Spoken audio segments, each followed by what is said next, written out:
ഇടുക്കി അടിമാലിയിൽ ഇന്നാള് ഉരുള് പൊട്ടി ഒരു കാല് നഷ്ടപ്പെട്ട ഒരു ചേച്ചിയില്ലേ, സന്ധ്യ എന്ന് പറഞ്ഞ ആ ചേച്ചിയുടെ ഒരു വാർത്ത വന്നിട്ടുണ്ട്.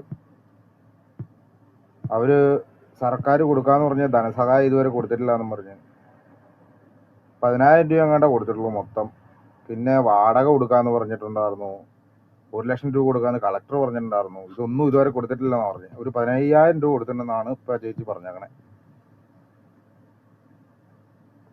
ഈ പാവങ്ങൾ ഇനി എന്ത് ചെയ്യും? ഇപ്പൊ ഈ സർക്കാർ ഇത് കൊടുക്കാന്ന് പറഞ്ഞേക്കണതൊക്കെ ഇനി വാഗ്ദാനമായി തന്നെ തുടരാനാണ് സാധ്യത.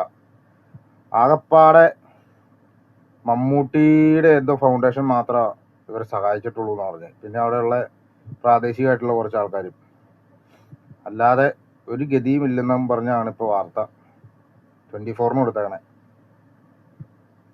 സർക്കാർ കൊടുത്തതൊക്കെ വെറും വാഗ്ദാനം. ഇലക്ഷൻ കഴിഞ്ഞപ്പോൾ അതിൻ്റെ ചൂടും കഴിഞ്ഞിട്ടുണ്ട്.